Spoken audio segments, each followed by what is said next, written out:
Firstly, the world of Matka, the fact that this was something that in the 60s and the 70s people would put their money into with the expectation that that money would come back in a time when the country was going through so many financial difficulties. Here was something that they could actually rely on.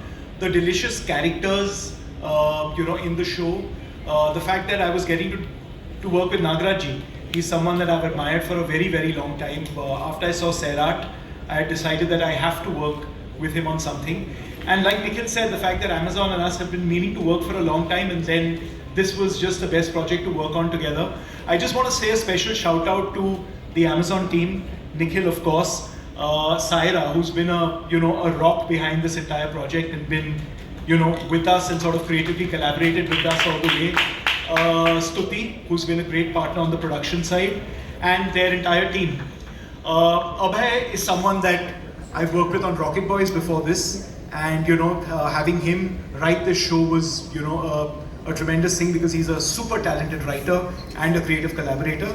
And my team at Roy Kapoor Films, Jinesh, Bharti, and the entire team that's worked so hard on it. So I just want to say that it's been a wonderful few years. You're putting the project together, literally blood, sweat, and tears, and I'm so glad that we're all here today.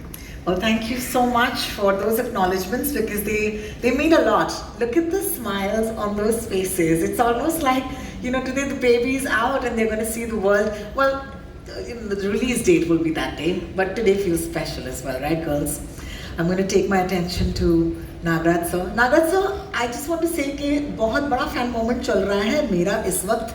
मैं बैठी कैसे हूँ मुझे यकीन नहीं हो रहा है. लेकिन thank you so much for the amazing cinema that you've given us, and can I please request my friends who love the movies to give a round of applause to Mr. Nagaraj. Popat Rao.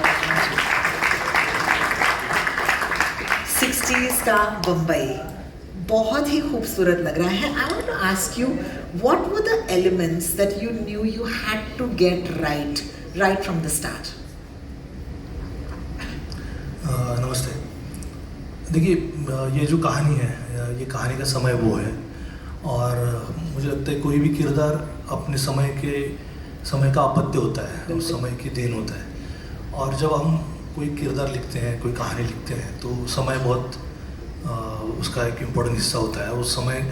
उस समय सारे चीज़ों को shape देता है. तो वो कोई मुश्किल काम है नहीं कि आपने कैसे 60s का वर्ल्ड किया. ये अपनी देन है. और मेरी सारी जो टीम है, प्रोडक्शन डिज़ाइन से लेके, कॉस्ट्यूम से लेके, मेकअप से लेके, सारे लोगों ने, एक्टर, राइटर, सारे लोगों ने वो ये दुनिया बनाई है. तो ज़्यादा मुश्किल नहीं है. सोचना था और जिस किरदार के बारे में आपको बोलना था वो ज़रूरी था. एक बार वो हो गया तो अपने आप ये दुनिया उसके इर्द गिर्द बनते गई. क्या बात है. Thank you so much Nagaraj ji for that. अब भाई I'm going to take this to you. Brij Bhatti जो है ये कहानी की अपनी जगह पहचानता है और फिर कहता है कि मैं अपने से कुछ बहुत बड़ा करने वाला हूँ, बड़ा बनाने वाला हूँ. I don't know what I can ask you without asking for a spoiler, लेकिन tell us a little bit more about bridge Bhatti without giving us a spoiler. So bridge Bhatti partition के दौरान सिंध से बॉम्बे आया 7-8 साल की उम्र में, और उसके साथ एक छोटा भाई था, उससे 3-4 साल छोटा, और आके यहाँ पर सड़कों पे जीना शुरू किया. और धीरे धीरे अपनी जीवन को, अपनी खाना ढूंढना, काम ढूंढना, यहाँ काम करना, वहाँ काम करना. शो में हम जब ब्रिज से मिलेंगे तब वो ऑलरेडी शादी कर चुका है, बीवी पेट से है, घर है उसके पास, ठीक ठाक है, एक मैनेजर की जॉब है. लेकिन सपने देखना अलाउड नहीं है उसको. मिडिल क्लास आदमी की मोरालिटी अलग होती है, अमीर आदमी की मोरालिटी अलग होती है, गरीब आदमी की मोरालिटी अलग होती है. He wants to question that. He wants to say कि अगर बड़ा आदमी सपना दे सकता है तो मैं क्यों नहीं दे सकता है. अगर वो अपनी किस्मत के साथ खेल सकता है तो मैं क्यों नहीं खेल सकता है. तो his entire quest is to find out why he is not allowed to dream, and he wants to dream big, which is very similar to the life that I've led. That is true. There is something there that takes Brij Bhatti closer to Vijay Varma then. मैं एक suitcase लेके 3 जोड़ी कपड़े, 1 जोड़ी जूते और एक पेटी भर के किताबें लेके बॉम्बे आया था. So I feel like that was the connection that I found with the character. Well, hats off to that. Thank you so much, Vijay. I like women with strong voices. Or Barkha has a very strong voice. I like women with spine as well. मुझे लगता है बरखा का भी spine है, और मुझे वो औरतें पसंद हैं जो खुद के लिए कुछ करना चाहती है, और बरखा is somebody who wants to do something, who wants to be independent खुद के लिए.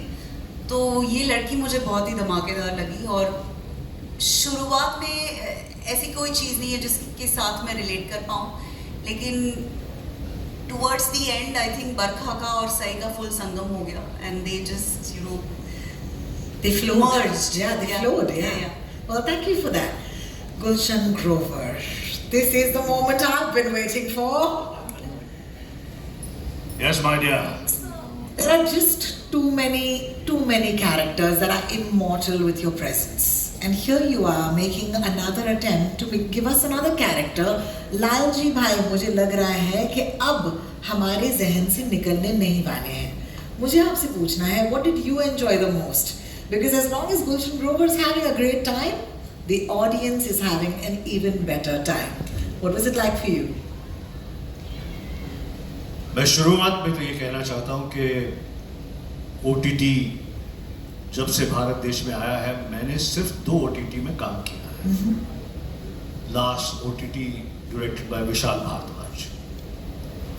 मैंने अपना मन बना लिया था कि अच्छा खासा ब्रांड बना लिया है, लोगों का इतना ढेरों प्यार, रिकग्निशन सब मुझे मिल रहा है लगातार.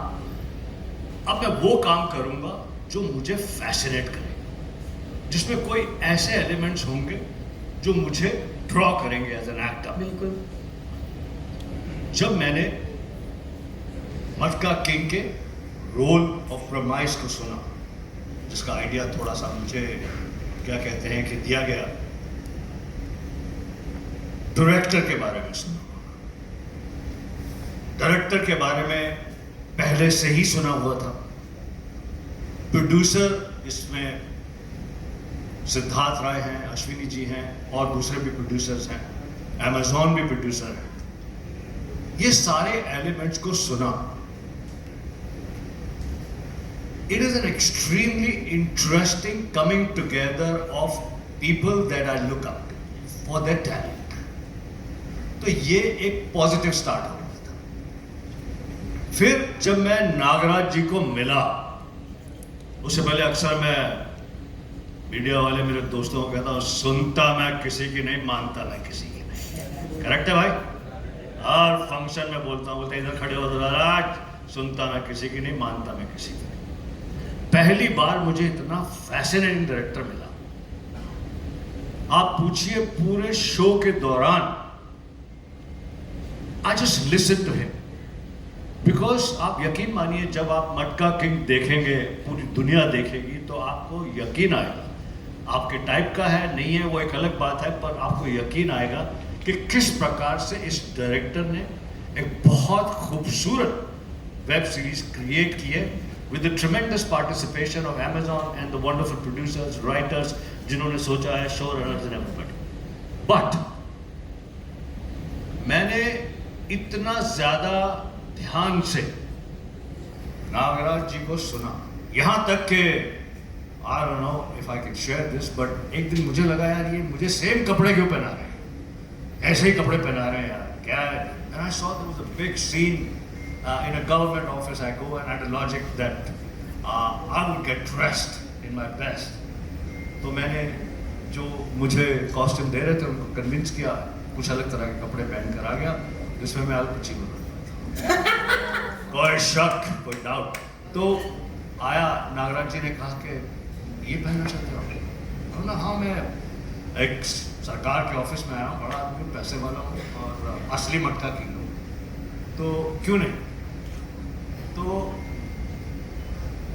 कुछ मुझे लगा कि something didn't go right with him. Sir आपको जो पहनना है, मेरा मन था वही. आई स्वेयर ऑन गॉड, मैं सेट से गया भी नहीं, मैंने वहीं सबके सामने, पूरी यूनिट के सामने कपड़े चेंज किए, पुराने कपड़े पहने. इतना सम्मान है इनकी क्रिएटिविटी के बारे में. और जो आप कुछ ज़्यादा दिन नहीं है, 17 अप्रैल को मटका किंग रिलीज होने वाली है. 17 अप्रैल को आपको पता चल जाएगा कि the sincerity of the director, the sincerity of the producers, the writers, everybody, Amazon being open-hearted in making it happen, everything making it happen. And some of the most wonderful talent that India has is part of this film. पर आप देखेंगे कि सबकी sincerity translate करेगी जब आप 17th को मटका किंग Amazon पर देखेंगे, तब पता चलेगा असली मटका किंग। मैं जोर से बोलो जल्दी से। Give it up for Gulshan Grover, guys. Thank you. Siddharth Jadhav, Dagdu और ब्रिज, ये दोनों के बीच में जो ब्रिज है ना, इस पे नाचने का मन कर रहा है। आप इनके इस जर्नी में अपने रोल को कैसे देखते हैं? नमस्कार। ये सिर्फ ब्रिज की जर्नी नहीं है, ये ब्रिज के साथ साथ दगड़ू की भी जर्नी है। और मैं ऐसे बोलूँगा कि ब्रिज की जो जर्नी है वो ब्रिज से ज़्यादा दगड़ू ने बहुत देखी है। क्या बात है? जो दगड़ू बैठा है, वो ब्रिज चल रहा है, रुक रहा है, थक रहा है, झगड़ रहा है अपने आप से, वो दगड़ू देख रहा है। तो ये जो कनेक्शन है ये ब्रिज और दगड़ू के कैरेक्टर का, ये बहुत अच्छा है। और मुझे बहुत अच्छा लग रहा है कि मैंने one of the best actor और वन ऑफ द बेस्ट को एक्टर के साथ काम किया, जिनका नाम विजय वर्मा है। बहुत अच्छा बंदा है, अपने काम को लेके इतना